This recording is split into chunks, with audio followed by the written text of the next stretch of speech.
Hello, welcome to the Southern Bible Thumper channel. In this video, we're going to be reading 1 Kings 22.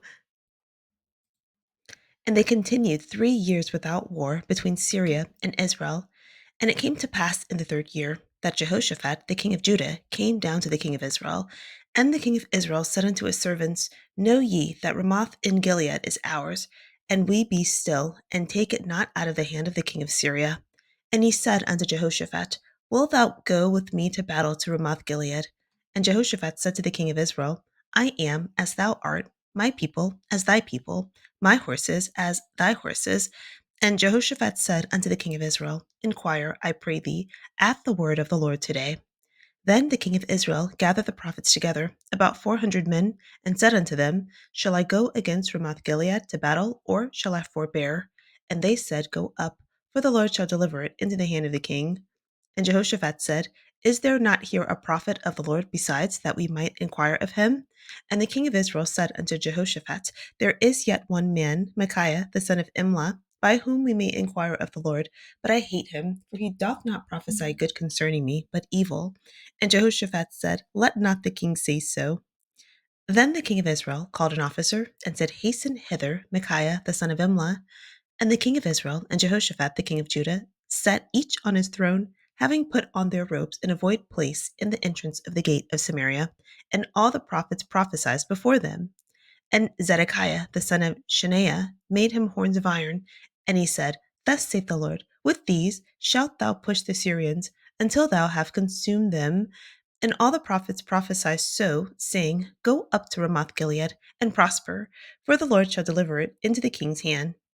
And the messenger that was gone to call Micaiah spake unto him, saying, Behold now, the words of the prophets declare good unto the king with one mouth. Let thy word, I pray thee, be like the word of one of them, and speak that which is good.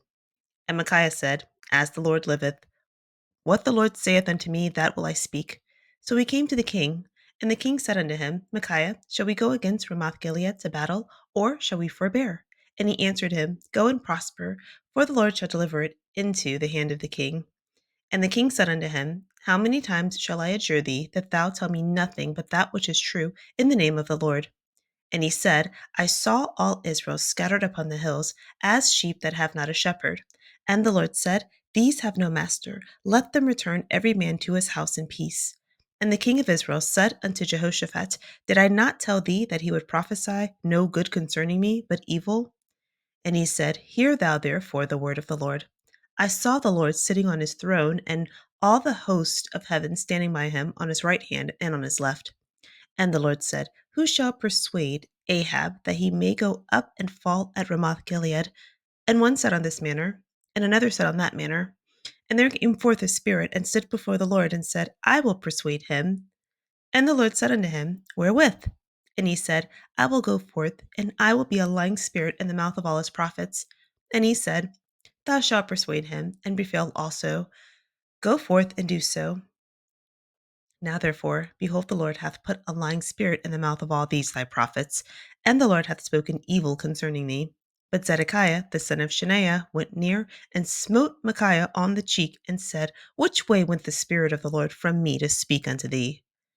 And Micaiah said, Behold, thou shalt see in that day, when thou shalt go into an inner chamber to hide thyself. And the king of Israel said, Take Micaiah, and carry him back into Amon, the governor of the city, and to Joash the king's son, and say, Thus saith the king, Put this fellow in the prison, and feed him with bread of affliction and with water of affliction, until I come in peace. And Micaiah said, If thou return at all in peace, the Lord hath not spoken by me. And he said, Hearken, O people, every one of you. So the king of Israel and Jehoshaphat, the king of Judah, went up to Ramoth Gilead. And the king of Israel said unto Jehoshaphat, I will disguise myself and enter into the battle. Put thou on thy robes. And the king of Israel disguised himself and went into the battle. But the king of Syria commanded his 32 captains that had rule over his chariots, saying, Fight neither with small nor great, save only with the king of Israel. And it came to pass, when the captains of the chariots saw Jehoshaphat, that they said, Surely it is the king of Israel. And they turned aside to fight against him. And Jehoshaphat cried out. And it came to pass, when the captains of the chariots perceived that it was not the king of Israel, that they turned back from pursuing him. And a certain man drew a bow at a venture, and smote the king of Israel between the joints of the harness. Wherefore he said unto the driver of his chariot, Turn thine hand, and carry me out of the host, for I am wounded. And the battle increased that day, and the king was stayed up in his chariot against the Syrians, and died at even, and the blood ran out of the wound into the midst of the chariot. And there went a proclamation throughout the host about the going down of the sun, saying, Every man to his city, and every man to his own country. So the king died, and was brought to Samaria, and they buried the king in Samaria. And one washed the chariot in the pool of Samaria, and the dogs licked up his blood, and they washed his armor, according unto the word of the Lord which he spake. Now the rest of the acts of Ahab, and all that he did, and the ivory house which he made, and all the cities that he built, are they not written in the book of the chronicles of the king of Israel? So Ahab slept with his fathers, and Azahiah his son reigned in his stead. And Jehoshaphat, the son of Asa, began to reign over Judah in the 4th year of Ahab, king of Israel. Jehoshaphat was 30 and 5 years old when he began to reign, and he reigned 20 and 5 years in Jerusalem. And his mother's name was Azubah, the daughter of Shili, and he walked in all the ways of Asa his father. He turned not aside from it, doing that which was right in the eyes of the Lord. Nevertheless, the high places were not taken away, for the people offered and burnt incense yet in the high places. And Jehoshaphat made peace with the king of Israel. Now, the acts of Jehoshaphat and his might that he shewed, and how he warred, are they not written in the book of the chronicles of the kings of Judah? And the remnant of the Sodomites which remained in the days of his father Asa, he took out of the land. There was no there was then no king in Edom, a deputy was king. Jehoshaphat made ships of Tharshish to go to Ophir for gold, but they went not, for the ships were broken at Ezongaber. Then said Isaiah, the son of Ahab, unto Jehoshaphat, Let my servants go with thy servants in the ships. But Jehoshaphat would not. And Jehoshaphat slept with his fathers, and was buried with his fathers in the city of David his father. And Jehoram his son reigned in his stead. Azahiah, the son of Ahab, began to reign over Israel and Samaria the 17th year of Jehoshaphat, king of Judah, and reigned 2 years over Israel. And he did evil in the sight of the Lord, and walked in the way of his father, and in the way of his mother, and in the way of Jeroboam, the son of Nebat, who made Israel to sin. For he served Baal and worshipped him, and provoked to anger the Lord God of Israel, according to all that his father had done. 1 Kings 21. Ahab wants a vineyard that is close to his home and owned by Naboth. Naboth refuses every offer because this is his family inheritance. King Ahab is saddened and tells Jezebel what happened. Jezebel organizes a trial where Naboth is found guilty of being stoned to death. Once he takes over the vineyard, Elijah delivers a prophecy of his doom. King Ahab humbles himself, and God changes his mind, deciding to bring destruction onto Ahab's lineage during his son's lifetime. 1 Kings 22. King Ahab wants to go to war for 2 territories and asks Jehoshaphat, king of Judah, for help. Jehoshaphat wants godly confirmation before participating. King Ahab brings 400 prophets, all who agree this is a good idea. One prophet fashions horns as a performative gesture of encouragement to go to war. King Jehoshaphat of Judah asks for a real godly prophet, and a messenger brings Micaiah. He gives a prophecy from God telling King Ahab not to go to war. King Ahab imprisons Micaiah, displeased with his prophecy. Ahab dies in war. This chapter details the rise of King Jehoshaphat of Judah, who is Asa's son. We are also introduced to King Azahiah, Ahab's son. We're summarizing 1 Kings 22.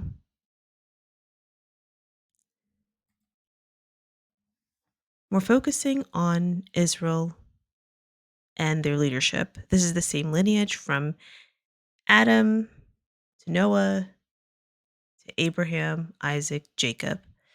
Jacob is the father of Israel. He experiences a name change in the book of Genesis to Israel, so he's referred to both as Jacob and Israel.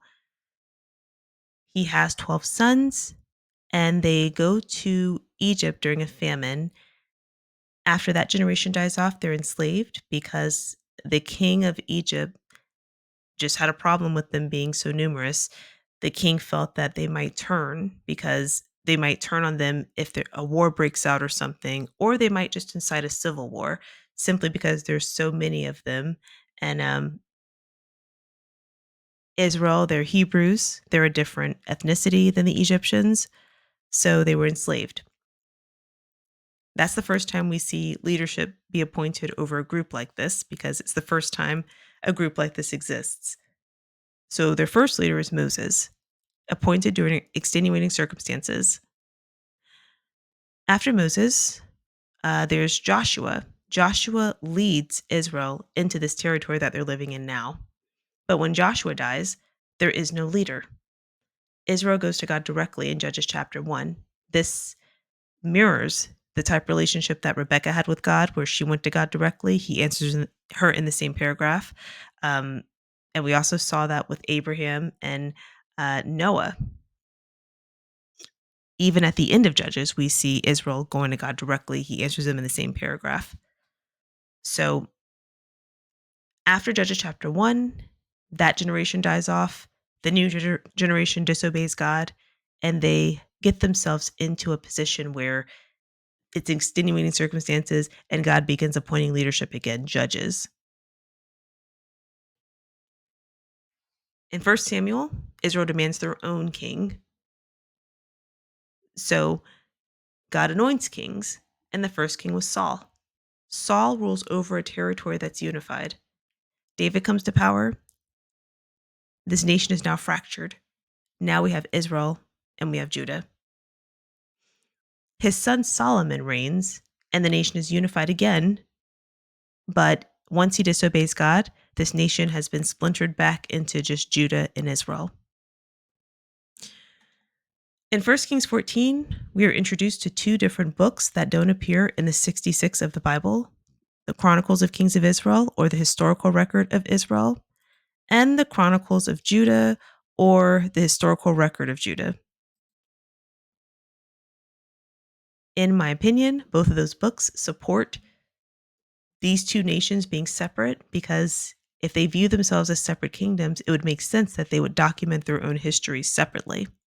And every time we see a change in leadership, we will see the book.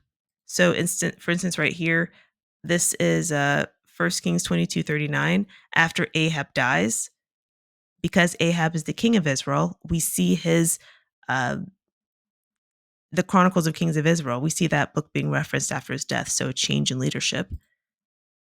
And so, Jehoshaphat, king of Judah, we see him being,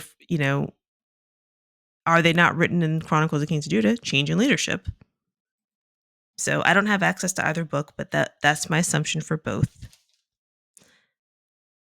Right now, 1 Kings 22, verse 1, King Ahab is over Israel, King Jehoshaphat is over Judah, and then Ben-Hadad is over Syria. So right now, Aram in Israel, Aram is Syria. And we start seeing Syria being mentioned in 1 Kings 19. Elijah is instructed to anoint a leader over this territory. And then in 1 Kings 20, this king attacks King Ahab of Israel. And so we're starting out in sort of a bit comical to me, because King Ahab, it's been peace for Ahab. King Ahab is not he's not that guy who is capable of starting conflict. In the previous chapter, he wanted a vineyard. He asked the man that owned the vineyard, could he have it? Could he trade him a better vineyard, or could he pay him? The man refused. So he goes home to his wife Jezebel and pouts. Jezebel reminds him that you're king. She's a princess. Her father was a king. So she reminds him, you're a king. Like you don't have to listen to him. So she arranges his death so that Ahab could get the vineyard. So that's a win for Ahab. He's happy that he got what he wanted. Okay. The chapter before that, King Ben-Hadad, or the king of Aram, the king of Syria, he surrounds Ahab and tells him, look, you're going to give me your women, your children, your valuables. And King Ahab says, cool. It wasn't until King Ahab's men tell him, look, you need to fight back, that Ahab gets the idea that he should resist. So he starts talking trash to the guy. God sends Ahab prophets to tell him, look, me, God, I'm going to let you be victorious. Just know it's me that made you victorious. Again, Ahab also witnessed the duel with Elijah and the 400 prophets, where Elijah called down fire on his sacrifice. But he's just not the sharpest tool in the box, which is why Jezebel being portrayed as a temptress or a seductress is just totally inaccurate. She was married to a guy that wasn't that smart. That's how she was able to seem so so much more of a character than she was. He just wasn't that smart. Okay. So off he's got this false high now because these two chapters before he's been victorious and he got the vineyard that he wanted. So he's gone this false high. There hasn't been war for 3 years. So this is a time of peace. He's also getting along with Jehoshaphat, the king of Judah, which that was not always the case. Again, we have Israel, we have Judah. They've been in conflict before. So the fact that they're on good terms is huge.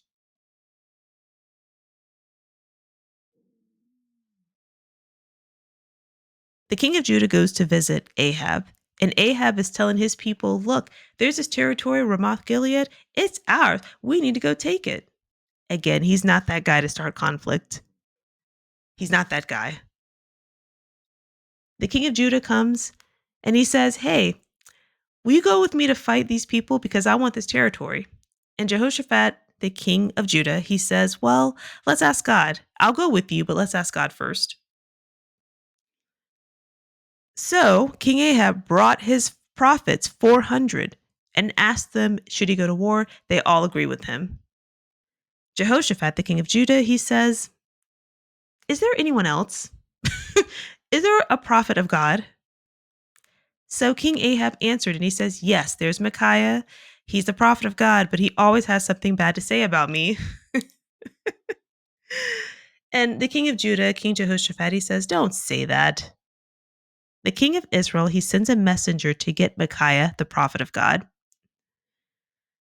Then we get verses 10 through 12. There's this scene, okay?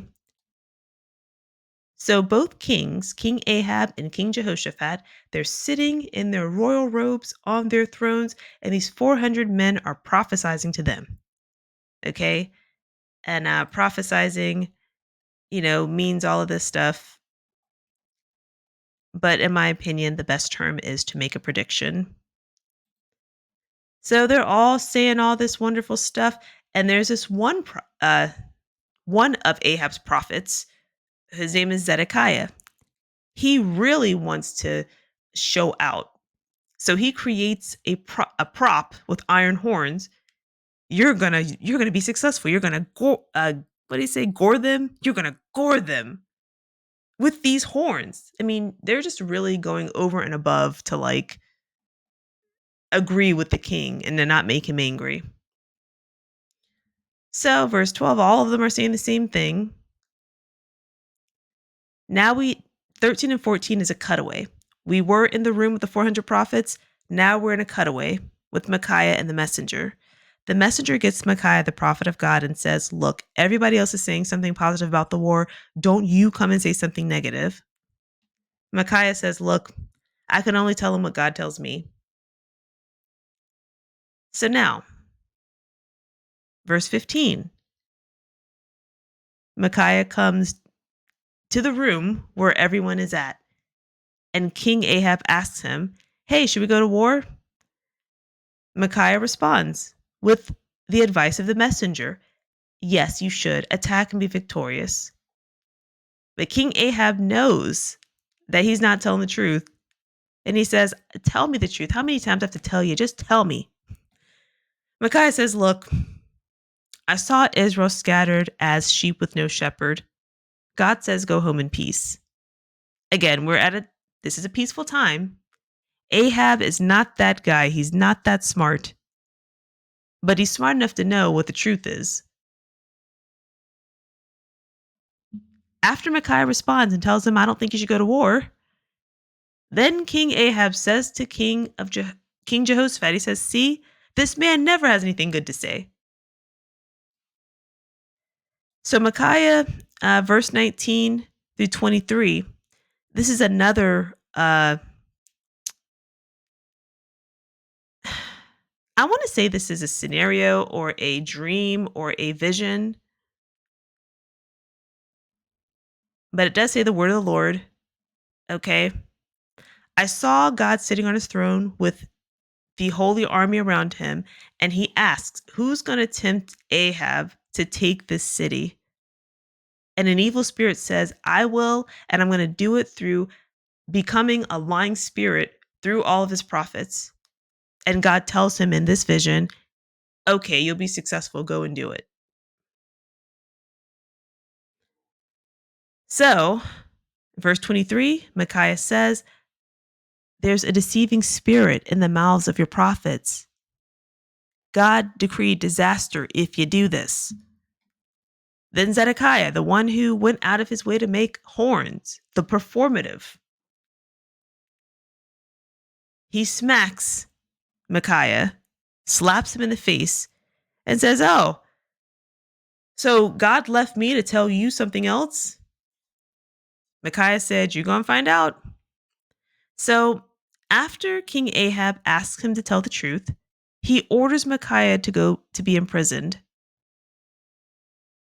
Micaiah says, if you ever, and part of it is not only be in prison, give him nothing but bread and water until I return safely. And Micaiah says, if you return safely, I did not hear from God. Just want to point out how the prophet of God, how his disposition is, and how indignant the false prophet was. He's highly performative, which is unnecessary, and he smacks the prophet of God because he disagreed with him. He has to act out. Just saying, there's a personality thing here. Most of this Bible is just about people and how people behave, patterns of people.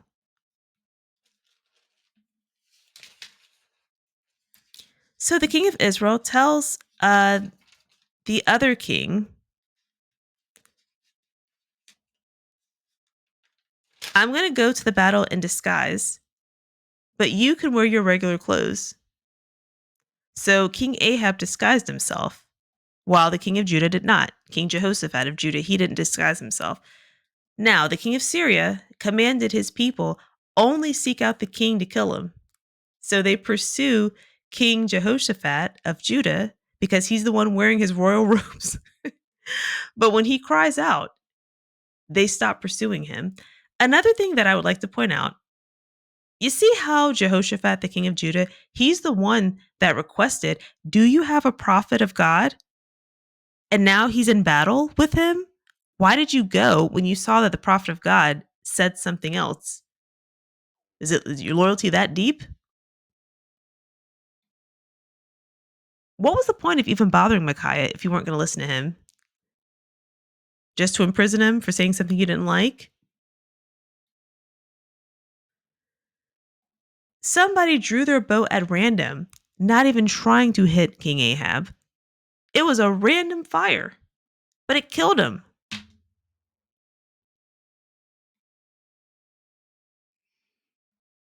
So King Ahab was brought back to his city and buried, and they washed the chariot at a pool in Samaria.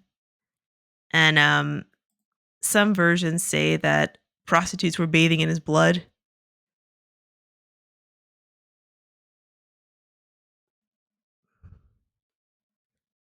In my opinion, I believe it's where the harlots bathed. I don't really believe anybody would just bathe in blood,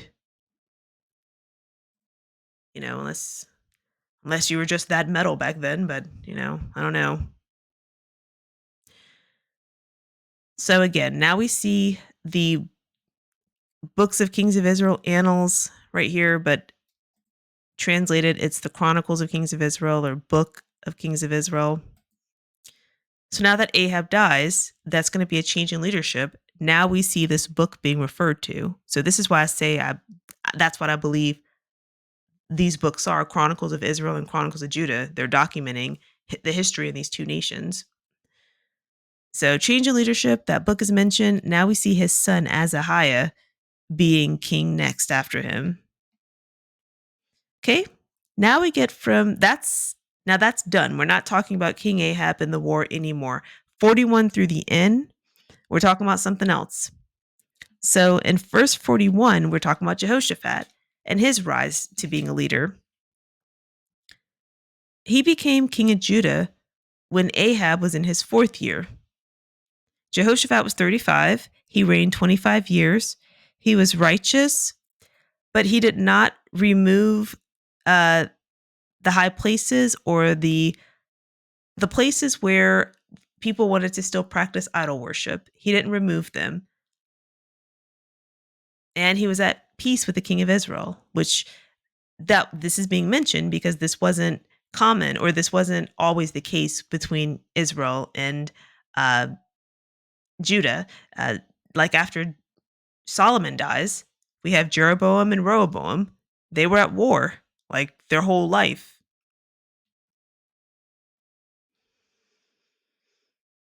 Jeroboam was over Israel. Rehoboam was over Judah.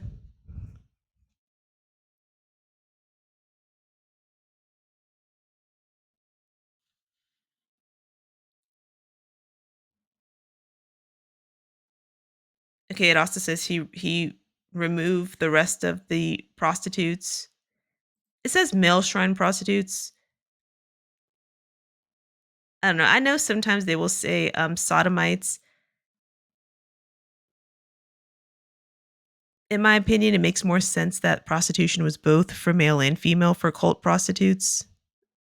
Uh, Prostitution in like cult practices or just pagan religion, it's common. So it would make sense to me that it's both male and female. But um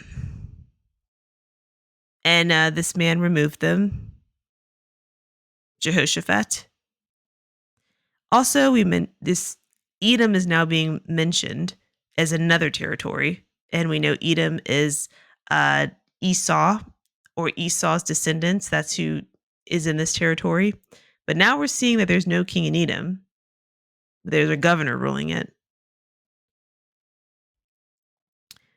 Now we get verse 48 and 49 and 50. Jehoshaphat, his king of Judah, he built trading ships. Ahaziah wanted to go with him. Jehoshaphat refused, but they never set sail. They were wrecked.